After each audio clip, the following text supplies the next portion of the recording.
Та бүхэнд үнэхээр сэтгэл хөдлөм нэгэн түүхийг ярьж өгье. 50-ад жилийн өмнө Армян улсын усан цэлэлтийн домогт тамирчин Спорто нэг л өдөр үүрд орхисон юм. Гэхдээ энэ бол нэгэн тамирчны Спортоос гарсан түүх огтоос биш. Сайхан сэтгэл нь дэлхийн нэмтээ алдар нэрнээс нь өндөр болохыг харуулсан түүх юм.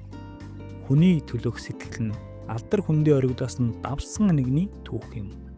Энэ түүхийн эзэн бол 11 удаагийн дэлхийн дээд амжилтын эзэн, 17 удаагийн дэлхийн аварга, 13 удаагийн Европын аварга, 7 удаагийн зөвлөлт холбоот улсын аварга Шаварш Крапетин гэх эр юм.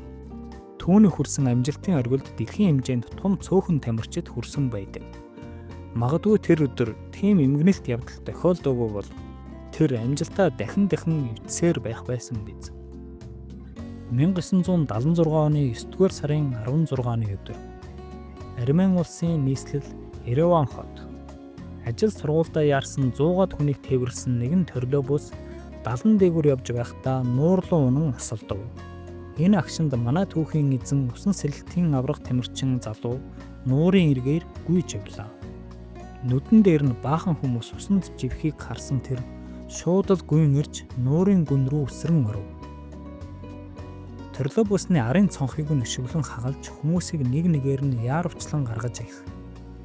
20 гаруй минутын турш хүүтэн ус нуурын гүн харанхуйтай өрсөлдөн тэмцэлдсээр гар хөлн цуцаж өөрөө ч сэлж чадхааргүй ботлон зүтгэсээр 37 хүнийг нуураас гаргасан бөгөөд эдгээрээс 20 хүн нь амь аврагдсан байна.